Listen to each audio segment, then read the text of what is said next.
your nostrils now.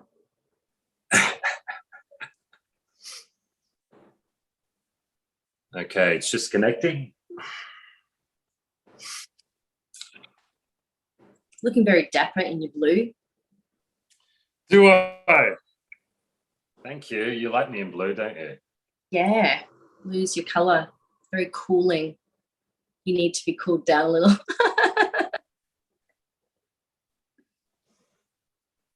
Where'd you go?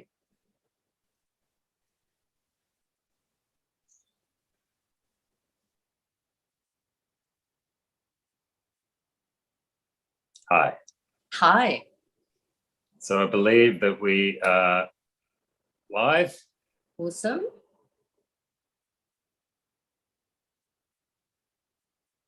Just giving it a moment.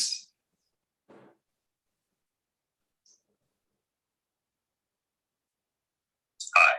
Hi. So I believe that we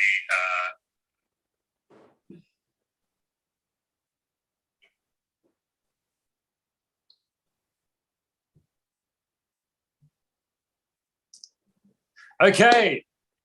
Welcome, everyone. This is Inspire Millions. Stories to inspire your success. And we are here today with the most incredible, powerful woman, a leader in her own right. Her name is Belinda Louise. She's a neuroenergetic kinesiologist. And she certainly does have an energetic power that needs to be displayed in a place like this, live around the world. Belinda, how are you going? I'm awesome. I'm impressed that you can say the word kinesiologist. Do you know how many people say, what on earth is it that you actually do? And I say, I'm a kinesiologist. And they're like, what is that? So, I mean, it's an amazing modality that I kind of stumbled upon. It's actually a neuroenergetic kinesiologist. And interestingly, though, it was following me around for years, way before I actually went into training in it myself, which is really interesting. But I hadn't heard of it either. I was in my early 20s and I was taken along to a session by my then boyfriend and was amazed at what this woman did. But it wasn't until probably about 10, 12 years later that I fell back into it through my own trauma and my own inner healing. Oh, so this is getting interesting. We're getting a little meaty here. So just for the people that are watching, what is kinesiology? Can you give me a little bit of a breakdown? So there's various types of kinesiology, but the type that I've gone into is specifically neuroenergetic kinesiology. And the major difference is that we tap into the neuroscience, so the real quantum physics element that really is what bridges the gap between science and spirituality. So we have an energetic body. We obviously know that there's neural pathways that are connected from mind to body. And then kinesi actually means the study of movement. So we're looking at not just traditional Chinese medicine, which is the elements behind the metaphysical aspects, but the energetic body and the energetic system, a lot of the ancient Indian philosophy that comes into that, and then, of course, neuroscience. But essentially, it's a stress management tool. And so I was the perfect candidate coming into it myself because I came from a very highly stressed background. There's a lot of trauma in my nervous system. I grew up in a stressful environment and then went on into my adulthood, taking that with me. So when I came across kinesiology, it was it was like king for me in terms of all these other modalities I'd tried kinesiology, and I was like, this is amazing because it's very non-intrusive as well. So we're tapping into the subconscious mind and the unconscious mind, which circumvents the conscious critical mind that wants to get in the way, that wants to run the show. And so when you get into the subconscious and the unconscious, this is where all the blind spots are. These are where all the programs sit. These are where your patterns are, and also emotional blockages things you just haven't quite dealt with as a child, in those first 7 years of your life. So that's a really interesting. How is it that you get into? So this is still a very interesting topic in the aspect of what it is that you do. But how do you actually change someone through what it is that you do? Are you using needles? Are you poking and prodding? Are you sticking in the eye? What is it that you're doing? Great question. Great question. So we use what's called muscle testing, which is essentially giving us biofeedback. It quantifies and qualifies stress on the system, wherever that stress is. And by us identifying what level of stress it is, whether it's a first stage stress, so think of that as being something that stresses you out, but your body's able to find homeostasis, it's able to find its balance and center really quickly. When there's more long-term stress, we then fall into what is third stage stress, which is where adrenal exhaustion can be, where we're just completely fatigued and we're almost giving up. And then the second stage stress, which sits in between, is when your cortisol levels are quite high. So my job is to identify it and then to help with non-intrusive methods, which is similar to using acupressure needles, but we use light massage, or we may hover above an energy center. So we may go over a chakra, we may be pulling in more energy, or we may be diffusing it and actually sending out some energy if you're over energized. Can be sometimes using things like light, because light frequency is what our body's made up of. We may use sound vibration, because once again, your body is this multidimensional being. So sound, vibration, then attunes to the body and helps to balance you. Sometimes we'll use scent as well. So there can be aromatherapy aspects to our workings. We can use even sacred geometry. So sometimes things like the triangles of light, because there's certain healing properties to sacred geometry, which is all around us in the universe. So it's incredible. And the other aspect would be is that we're making the unknown known. So for the person who's laying on the table, it could be things that they've just not been dealing with. And so it aids the body in connecting the dots, those neural networks, that maybe there's wiring that's been disconnected over time. So what you're saying is that there is an element in human beings as we go through life, and we're going to get a little bit more deeper into what it takes, as the title today is, what it takes to live your purpose. So people will shut down certain memories, and you have the ability to unlock the memories that's inside them to be able to shift the trauma, grief associated to that memory that they had long forgotten about, but never realized that there was an actual problem with it because they're not thinking about it consciously. Right. They don't think it's there. But as we know, if we're not truly connected to every facet of our being, every facet of our memory, every facet of our existence, our journey, our story, exactly, then we will get confronted with particular challenges in life and have some sort of block, an invisible wall that hits us in the face, and we go, why can't I get through? Why can't I get through? So you're opening this invisible wall and you're bringing it down. Yes. Is that what I can understand? Yes, it's like you're opening up the field of possibility and potentiality, because that's what exists in quantum physics. Not to get too heavy into the science, what we are as human beings is extremely good at, we're an optimization system, but what we can do is we can suppress things or repress things, which is our emotional body, which can go into that high state of fight flight. And if it's too much for the person to handle at the time, that's why those memories get shut down. They get locked away until such time as when we get re-triggered, which is what exists in the trauma body. And so my job, yes, is to bring it gently to the surface. What we like about kinesiology is it's not about reliving the trauma. We can do a session and that person doesn't have to go through the extreme pain of having to relive it and having to talk extensively about it. They can be completely quiet on the table, and I can be doing what I'm doing, bringing things up into existence for them in order for their mind to, I guess, in a way, to satisfy that part of the mind that just needs to reconcile. It needs to bring that conflict back to a place where, there's resolution now and my body can go back to homeostasis. It can release. So what we need to think of is emotion is energy in motion, but often we have it held in our body so tight and it creates stagnation and blocks of energy. So through our practice, it's about dispersing that energy, dispelling it, moving it out of the body. Can I ask, because everything is energy, everything is built up of energy, everything around us, human body, the trees, plants, tables, chairs, if there's a block in that energy and it's there for too long, could this then turn into a physical problem, a physical ailment? Could you explain that? 100%, 100%. Because of the fact that as we operate, so energy is on different layers and levels. So the denser it becomes, the heavier it is and the more likely it is to physically manifest. So if you're not dealing with your stuff, it will then have to get your attention in some way. It's also because there's disturbance in the energy field. It's like having something that's backed up. You know, we think of the dam, and if it gets backed up, then eventually it will burst and explode.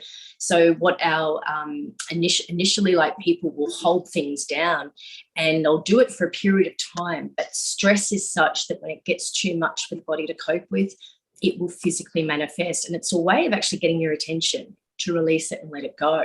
And we say that you'll then have a physical crisis to actually make you slow down, to actually initiate a healing. So it's our greatest gift, which is essentially what happened with me. I then had experienced high levels of trauma in my background, and then later on ended up with burnout and extreme fatigue and adrenal exhaustion.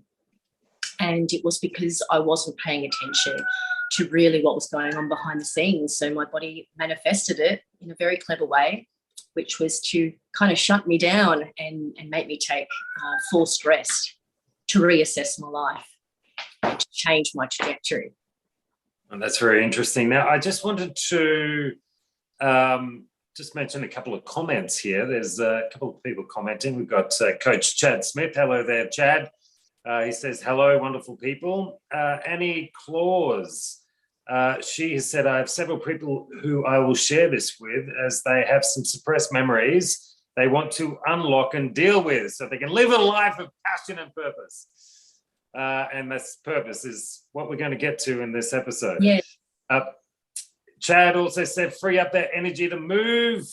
Yes. And she's also said, Annie Claus, so many thyroid issues are linked to energy blocks or interference issues from stress, anxiety, and or traumatic issues. Very true. Yes. And thyroid's related to the metabolism as well. And it's also related to the throat chakra. So very much in line with communication. So if you've got a blocked level of communication, we may start to see it being manifest in thyroid, goiter as well. Anything related to then that functionality of being able to express yourself, because it's a very small little passageway here.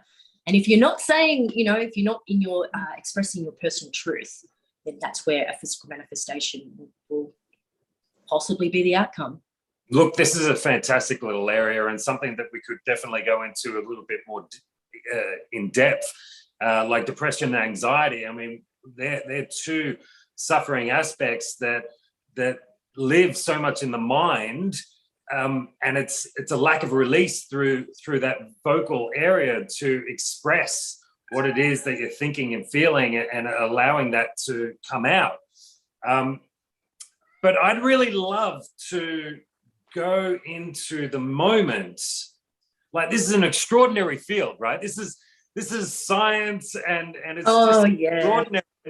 And could you tell everyone a little bit about the backstory of your life, of just before you had the moment where this was for you, and what was that moment? But give us a little run-in of what it was, what you were doing professionally when you got this injection of enlightenment within your own self. So I started off life following the trajectory that my dad wanted, which was to go to college, to uni, and to become either an accountant or someone in business, because for my father, that was a really good job to have, really respectful. So I dropped what I was doing, which was I wanted to be a dancer. I was very creative as a child, very tuned into energy, but very much able to creatively express myself through movement. Now, I listened to my dad and I gave away my dream of going into actually a dance, not a dance school, but it was traveling around, and they come and headhunted me and wanted me to go. My dad said no. So off I went to uni. I wasn't really into the business degree that I did, and I found myself very fascinated with psychology and human behavior. Needless to say, I ended up in the fitness industry. So whilst I was in business, I was going to the gym myself, and I was watching people at that time was in doing classes, and I thought, wow, I'm inspired to do that. I could be in front of people. I loved being in front of a crowd, wasn't shy. So I ended up getting into the fitness industry alongside of working in project management and so forth. Now, the interesting thing was I ended up spending the next 20 years or so in the fitness industry and really made something of myself. I ran 2 health clubs on the Sunshine Coast. I was a group fitness manager. I ran about 40 staff. I taught 15 to 20 classes at times. And in between all of that, I had my children.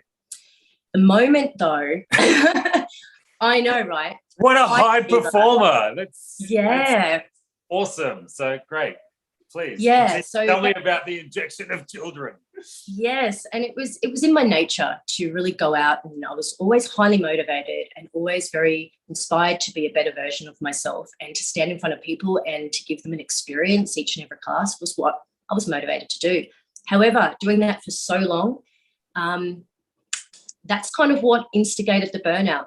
But the burnout and the adrenal fatigue, as I later came to understand, was because it was a wake-up call for me to change trajectory of my life. Now, I'd become burnt out. I wasn't able to give as much to my everyday life. I had a lot of strain and struggle on me in my marriage. My marriage started to fall apart. And at that time, I decided to separate. So I separated. At the time, I had 2 children, 2 toddlers, and I then ended up in another relationship. I fell pregnant. So I was two children, 1 on the way, living separately, and suddenly my mum went into a coma. There was a whole line of addiction in the family, and my mum suffered at the hands of addiction in a very non-functional, dysfunctional relationship with my father. Can I just ask, what type of addiction was that? So mum, alcoholic. She was a fully functioning alcoholic, kept a lot of things secret. So for years, it went quite unnoticed until we did discover what was going on. But at that time, I had left to go to uni. I'd gotten on with my life, and I was trying from a distance to help my mum. That was part of my story, is that I watched my mum slowly die, which is more than likely how I see it as a gift as to how I came into the work that I do now, and what I do to help people move through their own emotional congestion and blocks and so forth. But when my mum sadly passed, I had only just had my baby. I'd only just had my first and only girl, Skylar, and 2 weeks later, my mum slipped into a coma. She lasted 3 days and passed away. I hit rock bottom. I was living alone with now 3 children, not with the father, not with either father, and I was really doing it tough. I went into a doctor's surgery knowing that things were not right within my body. I was still teaching classes at this time. I was still fronting up, showing up. So when you say you're still teaching classes, give us some perspective. I mean, how much were you working? Oh, I would knock out 4 classes a day. So doubles. I would teach a double in the morning, double in the afternoon, in between my responsibilities as a mother, in between managing staff and breastfeeding. Yeah, so my body was under a lot of load, and I knew that. I knew that there was still that aspect to the burnout, but the burnout was more because of what was mentally going on with me, psychologically and emotionally, and a lot of long-held trauma that I had not dealt with as a child. I was the girl that just got on with it. I suppressed a lot of my emotions. I was the high achiever, and I always had a smile on my face. So no matter what was going on in my everyday life, I fronted up, and I was there to help other people. In that, though, I lost myself. I lost my identity, and I hit rock bottom. And the day I walked into this doctor's surgery and I explained what my symptoms were, I filled out a couple of forms, you do the psych analysis test, and he told me flat out that I was pendulum swinging between high anxiety but also depressed states. Didn't say that I had depression, but that I was swinging between the two, and it was probably more than likely because my mum had just passed away, and I just needed to take this medication and kind of get on with life. That wasn't the right answer for me. Linda, yes. Can I ask, what happened with Skylar's father? He left. He ended up, he stayed in her life for approximately 12 months, and it was too much responsibility for him. So he departed. He went over to the UK, and we never heard from him again, only until recently, about now 4 months ago reached out to me after 9 years. Right. So that's a big That's world a big ocean just there. Yes, that is. Wow. But I must say, in all of that, what I can share on this beautiful interview is that I have the tools, and I had the tools to manage that situation. And that's probably going to be where I'm going to let people know that if you have tools, you can manage your stress. And so you don't fall over, you don't end up with what I suffered with this adrenal fatigue and feeling like a skeleton of myself. So go back to this doctor's office. So he's giving you drugs. He's given me drugs. What kind of drugs were they? It would have been, at the time when I looked back, they would have been actually antidepressants that he put me on. As much as I had the high anxiety, I think he was treating more because he saw that there was death in the family. Maybe I was in a bit of shock. My marriage had fallen apart. I had a lot of responsibility and I was very tired. And so I guess through answering those questions, the right thing was to put me on antidepressants. Now, it lasted about 2 weeks. I felt nauseous. I couldn't eat. I'd lost an extreme amount of weight. So on top of all of this, I was running very thin. Wasn't able to eat a lot. And for someone who with such high exercise. And were you still breastfeeding at this point? And I was still breastfeeding. So I was, quite, if anyone would have had a little, sneak preview of what was going on in my everyday life, I was a bit of a train wreck. But the external was still together. The internal had fallen apart. That's where our structure starts to fall apart and we lose the identity of who we are. So you're wearing mask. Yes, most definitely. And where people would ask me, how are you going? As just a standard question, my response was always, I'm fine, I'm doing great, I'm doing better than what I thought. And I would just cover it up.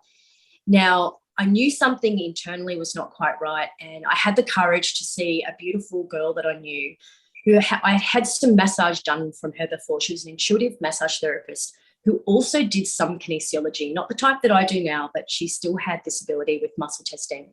So I had this massage and she got, obviously my lymphatic system moving and so forth. And then she sat me down and she did she actually surrogated through me at the time and did some self-testing. And I remember sitting there and I was in tears. It was the first time it had cracked me wide open. And I remember just sitting in her office and everything was so overwhelming. My life was overwhelming. I didn't know how I was going to see through to the next day. I was barely coping with looking after the children on top of this job that I had in this role that everyone relied on me, this heavy sense of responsibility. And she said a few things in that session that really hit home for me. And I remembered who I really am, that I really am a strong, powerful woman on the inside. And I just needed to find her again. Now, that was my light bulb moment that I didn't really totally know what kinesiology was, but I had this moment in her office. This is what I need to be doing. So not only did I make a discovery that day of what this soul purpose was, even though I didn't know the word like, oh, this is my soul purpose, but it was this calling of my heart that whatever she was doing with me had opened me up and unlocked all these painful memories of my past that I wasn't dealing with. And it led me down, can you believe, within 24 hours, I did a search on Google, as we love Google, looking for a kinesiology. And I found a different college, by the way. And then I went back to her and I said, what about this? And she says, no, it's something else. I just want you to just do one more search. And with all the searching I had done, I'd never found the college that I actually ended up becoming a trainer with as well. Suddenly popped up and there was a trainer on the Sunshine Coast who was amazing. And I enrolled and the rest is history. I started my journey in kinesiology. And so not only did I get the Wait a second. Yeah. That's not it. That's not it. It doesn't just happen. Purposes just don't happen. You got to. There takes a lot of oomph. I mean, you were 3 children, no fathers around, working full time, or the pressures of trying to enable that. Breastfeeding, losing your mother. And then getting this inkling, this nudge, this light, this moment of reflection of going, what is this? What have I just come across? You've been placed as a high performer. From what I understand, I mean, there was a massive amount of coordination that you needed to be as a leader. Now you're looking at going into something else. I mean, how long did that take to get there? I mean, what did you have to sacrifice something? Did you have to really dig deep inside yourself to figure out what it is? Am I doing the right thing? I mean, explain that to me. Yes, absolutely, 100%. I must say, like, the soul purpose is always inside of you. So it was always there, and I was always quite a highly intuitive child. I read people's energy. I felt people from a distance. So it was always there, but I had masked it. I wanted to please my family rather than please myself. I grew up in that kind of environment, absolute people pleaser and perfectionist. So to have discovered that I was to change trajectory all at once, I couldn't do that. So I still held on to what I was doing. And for me, I strategically planted this new way of being into my life. So I got the healing through participating as a student, as well as being able to learn the skills of becoming a practitioner. I've got to say that I needed to do the healing in order to be able to work and have the strength and the resilience to work on other people. If you've still got, you're carrying your shit around with you, there is no way that you can offer guidance and support and hold space for other people. But also through my own experiences of hardship and adversities and challenges from a child, I believe that that's what gave me the tools to be able to do it. Can I just ask, how Yes. big was that bag of shit that you had? Oh my goodness, it was like a semi-trailer that I was carrying around on my back, which was what was weighing me down. And bit by bit, I had to take it off. And is that partly because of the mask that you were putting on, the fear aspect, the shame, guilt? Is this all the things that were inside you and you were like, no, I can't show that? Is that 100%. where you kind of, because there's a moment, right? There is a moment in everyone's life when they discover their purpose inside them of what it is that they really need to do. There is a moment where they become authentically real. Yes. Because they have to dig deep inside their own heart, inside their own soul, and go, this is actually me, and I'm tired of wearing the mask. Yes. And look, I think it was a wake-up moment losing my mum. I could see that I was the curse breaker of the family.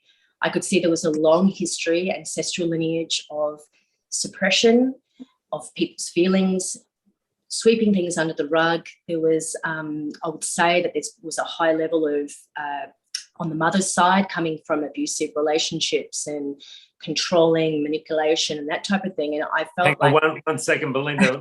let's just clear this for the audience. So we've spoken about your upbringing, and this is where a lot of traumas can be held.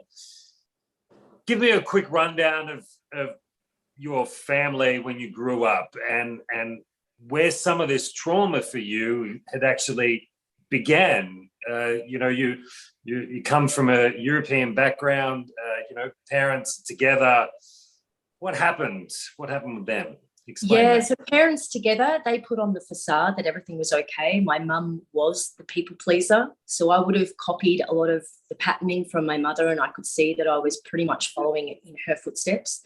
Had I not woken up to myself, I had a stronger resilience in the sense that I wasn't going to go down the pathway of addiction of a substance, but I certainly did get addicted to exercise and adrenaline. Now, I did see, though, that my father was always in control. My father always called the shots, and my father put my mother down a lot. I witnessed that as a young child, and I really felt that there was a bit of a role reversal. So I became almost like, as I grew into a young adult, I became more of my mum's carer. I saw that there was a very soft heart. We've got an open throat chakra here of my cat. Hello, cat. And a lot of this is retrospective. I grew up in this environment which was highly stressful. Nothing was ever good enough. My dad was also had very high expectations of us, which is where also the high achieving came from me, to get the validation and to get the recognition. So as a child, I went into performance. I became a dancer, and that was, I believe, not just because it was a creative outlet for me, but it was to get this recognition and this love this elusive love, because neither of my parents, as much as I adored them, they put me here. They were an amazing vehicle for me. They've shown me so much about myself, falling in love with me, and that it doesn't come from an external source. But it was very lackluster in that respect. There was not a lot of great deal of unconditional love between my parents. So it sent me on this soul-searching journey of, what is this? Why do I feel I need to get this external validation or this recognition outside of myself for my abilities? And what happened with your parents? So my mother ended up leaving my father. I was only around 13 to 14, a pretty important time in my life. I had 2 older sisters and 1 younger brother. She left him without a trace. He had no contact with us for years, about 4 years. And it was a highly volatile situation. My dad hired a private investigator to try to find us. And in the end, he did. And that is another whole story. My mum went back to my father. So she'd left with 4 children at the same age that I left my husband the first time. So that was where I could see the pattern was repeating itself. And in that, I guess, that whole fiasco that happened in my later years of high school, all I wanted to do was get away from my parents, because it was so highly dysfunctional. So they'd never really worked on their stuff. My mother left him. They got back together, and all of that was simmering under the surface. And that was always in our environment. So energetically, I was feeling that when I was still at home, living at home with them. But it's what caused me to then make the decision to go to uni and just to get away. So there's a whole trajectory of stuff in your life that as a child, and we all go through it. We are subjects of our environment, and we unfortunately can take on traditional belief systems from our parents, our grandparents, and have them implemented into our lives, which turn into habits, and it takes a great deal of force within our own selves to break those chains and draw a line in the sand and say no more. This stops with me. I'm changing everything. Now, it's incredible, Belinda. Like your life story is filled of adversity from such different sides, and to live through this and get to a place where you are now, living as a powerful woman that's healing other people to heal, helping them to heal, to move through their stuff and allow them to live in their most energetic form, which is the pure light and the powerful being that they were born to be, in a joyful state, and push themselves forward. Now, to get there, Belinda, to get to this point that you were telling us that you had to dig deep, and you had to try and figure out how you were going to get this purpose to become a living. Can you explain how, with all of this shit that you were carrying behind you, how the hell did you rise up within your own self to push yourself forward to get into something that you knew that was part of your soul? Yes. I think I had the wake-up moment where to be in true authenticity is to stop at nothing to reach your dreams. I knew that this was bigger than me. It was even bigger than my role as a mother, and that I had to let go of some of that identity that I'd attached to, that somehow there would be a sense of, shame on me for wanting to run after this thing and to put all my energies into it outside of doing what I was doing as well. So it was a complete and utter juggle. It led me down the track to then go back to my relationship with Anthony. And I think part of that reasoning was because I felt there was unfinished business.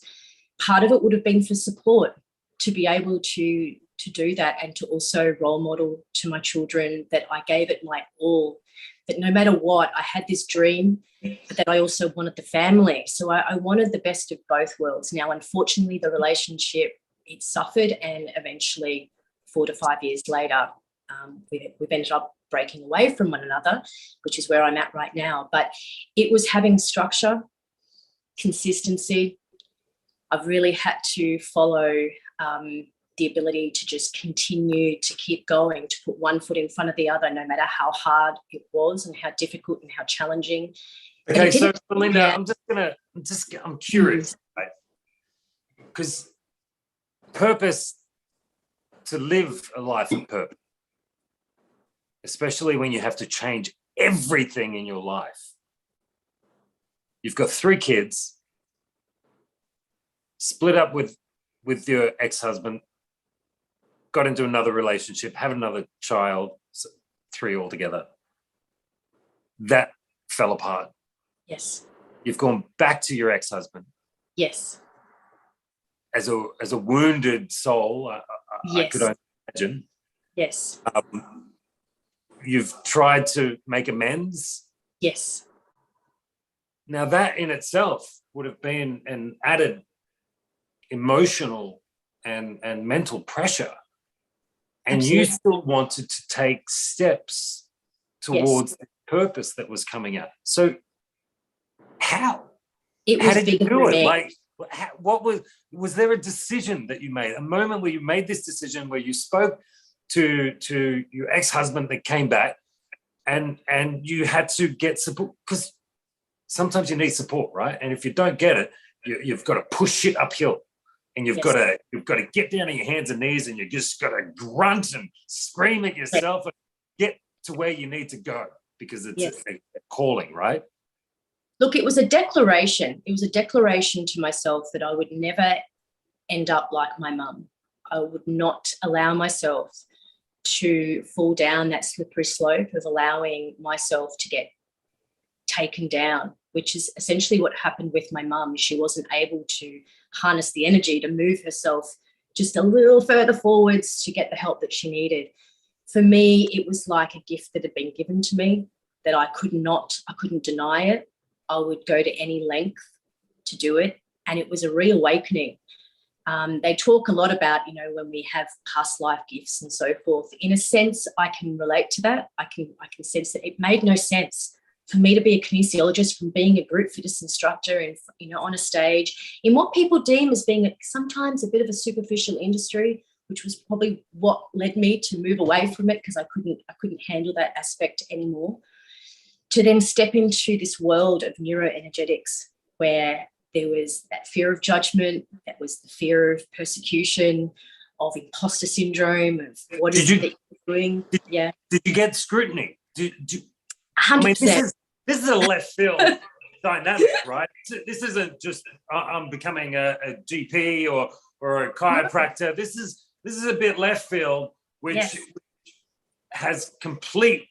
I mean, it started in the 1800s when they started kinesiology. Yes. There's a massive history to kinesiology. Yes. And what type of scrutiny did you get? How did you deal with that? I mean, people want to know, because there's fear of judgment in people, right? There's fear of being criticized, fear of moving forward, fear of upsetting someone. Yes. Right.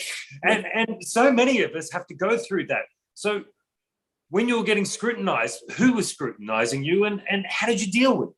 Family members would call me like a witch doctor, or do you really think that works? So there was a lot of skepticism. And look, to be honest, I think coming into it myself, I also am someone who likes to have evidence that something works. So I'm very structured, very grounded individual, although I'm able to see the bigger picture. So, I was confronted by Anthony, my ex-husband, who very much, scrutinized me of what I was doing and whether it really worked. I would say even amongst the fitness industry, there would have been people that were, a little skeptical or didn't want me to move away from the fitness industry.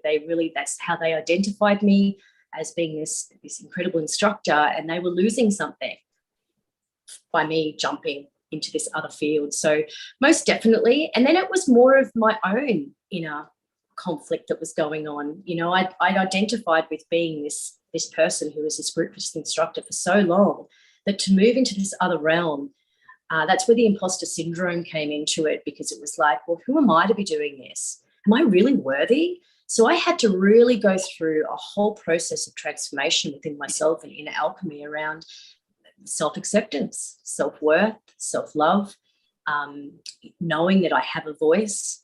I was the shy kid. I had a lot of throat issues when I was younger, hugely, where they were going to take my tonsils out. I had adenoids.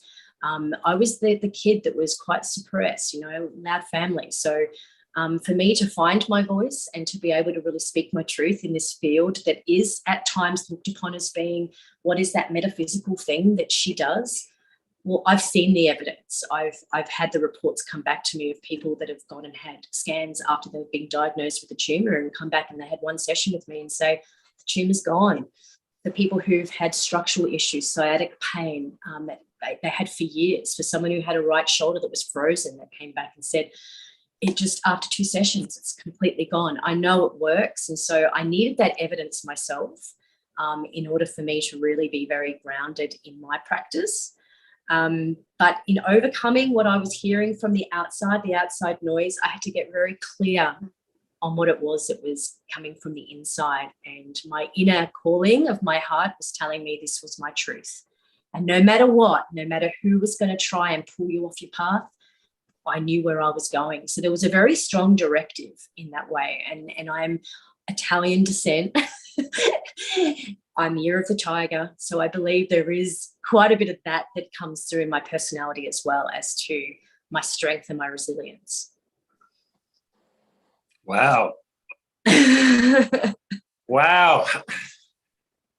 What an epic tale. What an epic journey. What an extraordinary life of up-leveling yourself into the belief system of knowing or discovering your purpose and taking the action steps to really push forward despite the scrutiny from family and friends, and knowing that the true power of your own existence comes from within your own self and standing up for who you believe that you truly are.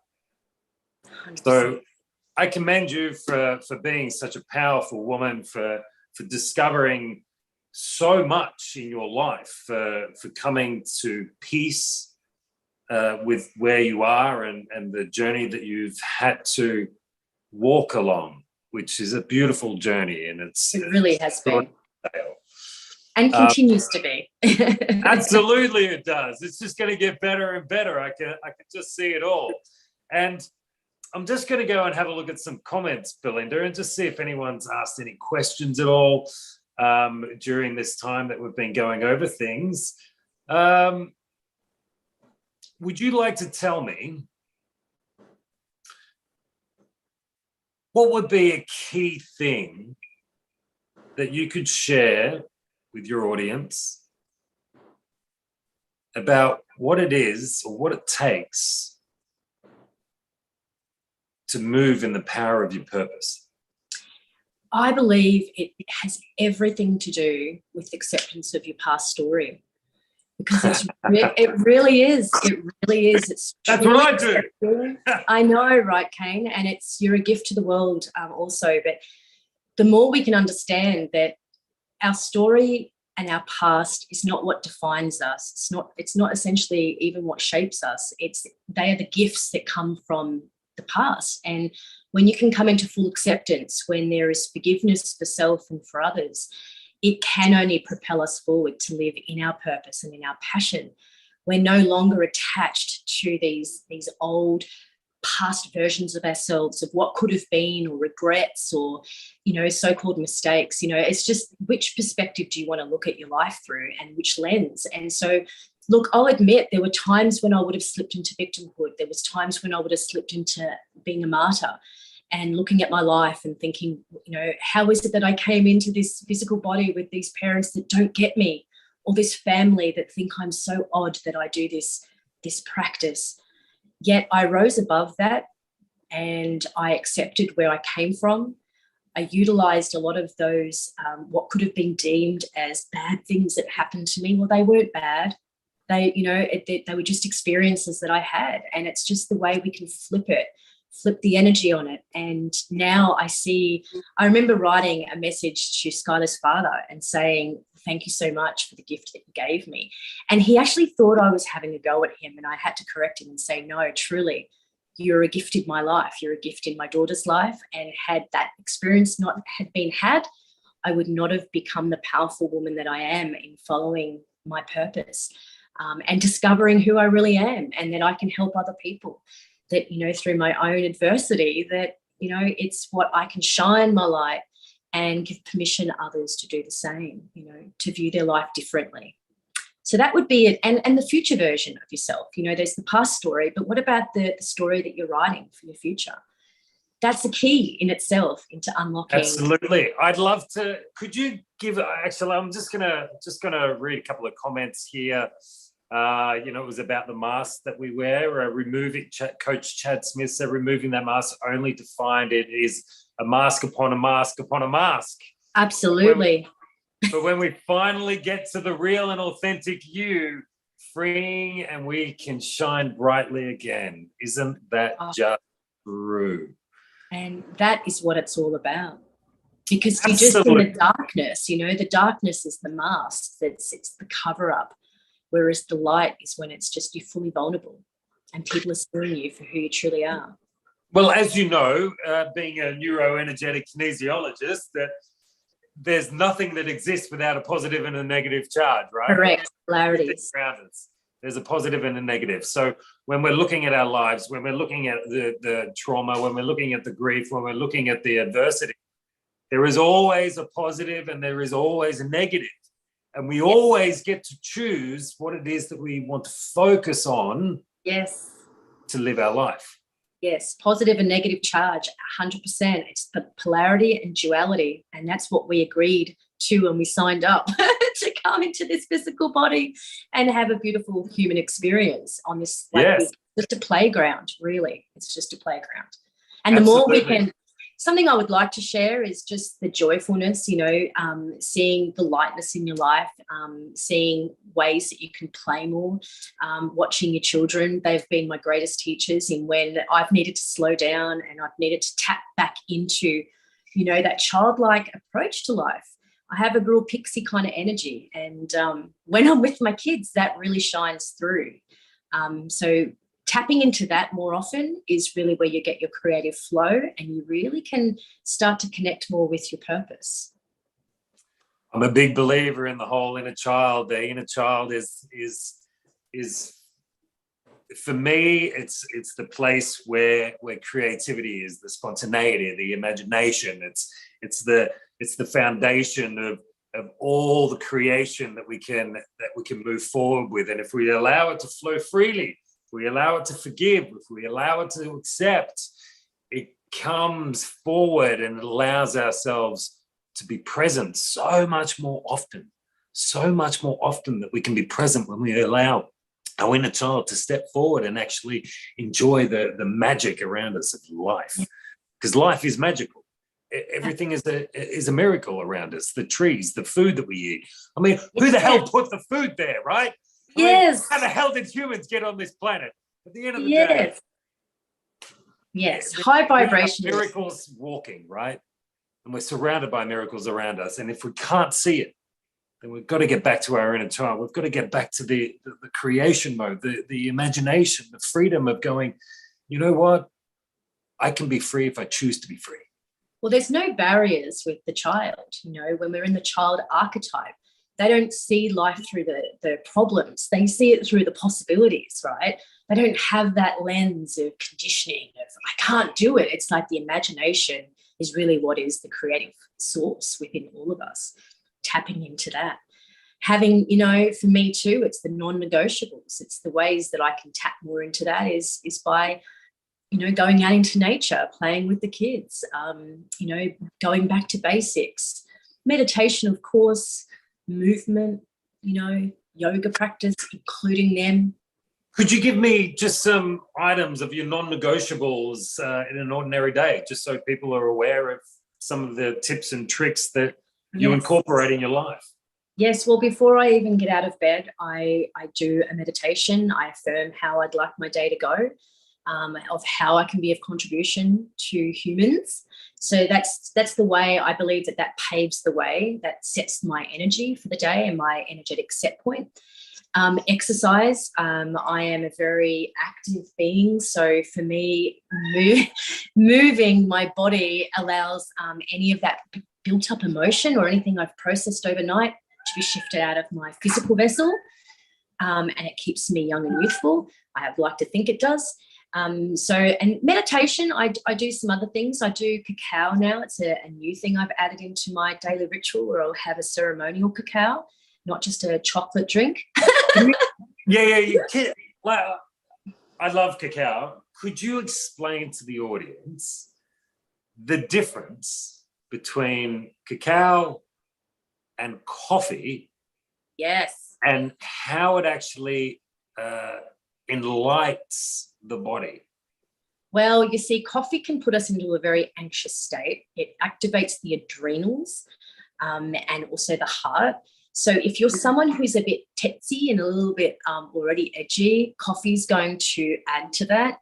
It is good for some reasons. I know when I was in body sculpting, we would have a coffee because it would aid our metabolism and our performance. Great for anemones. To drink, as an addictive substance, not so much. Did I hear what you just said? Yes, you did. But that's another whole video, another whole interview. However, cacao has amazing properties which really do vibrationally opens the heart. It calms the nervous system. It has beautiful qualities, high levels actually of magnesium, which is great for our central nervous system. And it also it's good for tryptophan and great for opening our mind up to, so it can almost give us a little bit of a, I'm going to say like a DMT release as well. So I do a meditation following cacao, and it enables me to really connect more with my heart space and connect with my vision.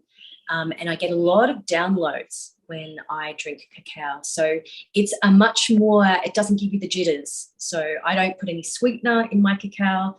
That can affect how you will digest it. You need as little as possible to aggravate the body or inflame the body.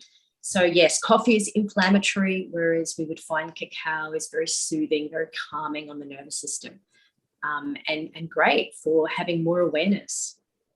It's fantastic. Thank you for that. Really appreciate it. I think it's an extraordinary tool. It is really it's not understood as much as it should be. Correct.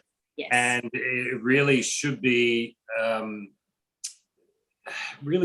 lot more in our society, not just on the coffee, when you really understand cacao and how it enables the body to heighten itself without the anxiousness.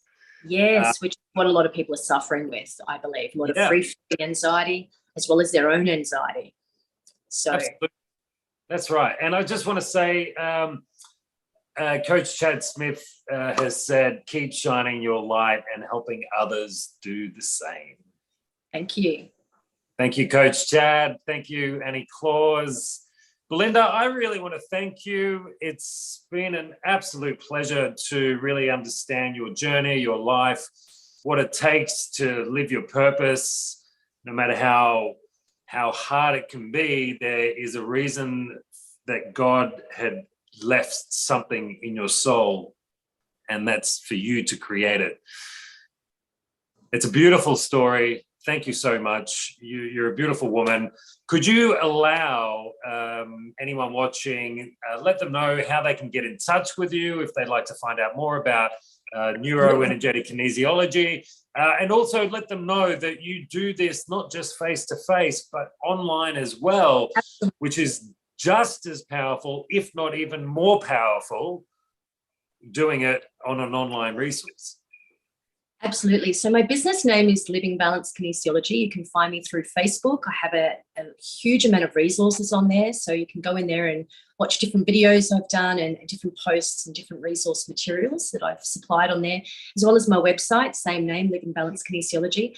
I have an empowered women's group called The Energized Woman, where I do a lot of sharings, and I've I've moved into a coaching realm. So not only helping people with the energetic side of it and helping their bodies to find balance again, but also how then do you put this into practice in everyday life? Yes, using the tools that we know, which is that piece of machinery between your ears. So it's all mindset work and building new neural pathways in order for you to actually have better patterns of behavior, breaking the old and then recreating new ones. So that's called the Energized Woman. So you can actually ask to be, so sorry men out there, this is a women's only group, but I feel that it's in my nature to help other women who have become disempowered. So it's very much around empowerment of the masculine and the feminine energies and balancing those and stepping into your greatness, stepping into your authenticity, into your integrity, creating more abundance, learning how to manifest your dreams and your desires in life, that it's not difficult once you just know how you can manipulate energy, because everything is energy. So that's how you find me. Can I just add to that? And I just want to highlight this. Energy, mind work, energy work, mind work, thought work, emotional work. They're all, if you want to break it down into how you can picture it, how does it work? You could quantify it like a muscle. Just like a muscle will only grow if you train it. Yes. Thoughts, emotion, mindset, the belief system, purpose is all practice. Yes, and it's it is. Being consistent with that practice that really drives deep within your soul. That Absolutely. makes it easier as you get better at it. Because it becomes effortless. Absolutely, and it becomes part of who you are. So for me now these days, so many things that I do just almost a little bit on autopilot, because it's become part of my daily rituals and part of my daily practice. And it really is how I show up in my life online is exactly how I show up in my life at home. So I'm teaching that to my clients. I am also giving that to my children, role modeling that to them, that you can't be incongruent. You can't be this over here and this over here. There has to be a crossover. And so for me, it's really just walking the walk, talking the talk, staying in alignment as best you can, being kind to yourself, when you slip up, that it's not a big deal, that you can find your way back very easily, that's what we're here to do, is we're here to play and here to have fun. Forgive yourself. One of the Exactly. biggest hallmarks, forgiveness, acceptance, the two biggest notions that hold people back. Belinda, I just want to say thank you for blessing us with your energy, with your soul, for being vulnerable and truthful in what it is that it's taken you to get to this amazing position in your life that you are now, that you're living and breathing. I can't wait to see what you're doing in the future, the progress, it's awesome. So, Belinda, is there one last little thing you'd like to leave anyone just before we head off? It would just be, if there's any doubt in your mind about going after what it is that is your inner purpose and your passion, just remember, to be in your own truth is to follow those inner guidances that you're getting, that inner wisdom. Those little voices that you hear, that's your intuition that's calling you. Don't ever disregard that. Stay in authenticity, staying in integrity and self-love, and the rest just follows. You can't really create outside of that. That's, to me, is the nucleus of it all. So that's what I would like to leave you guys with. And thank you, Kane. Thank you for creating this sacred space for me to share my offerings, my gifts, my journey, and my vulnerability. So it's been an absolute pleasure. Thank you, Belinda. Ladies and gentlemen, this is Belinda Louise. I'm Kane Sirota Novak. This is Inspire Millions, stories to inspire your success. This is ordinary people doing extraordinary things. Be amazing, being freaking awesome.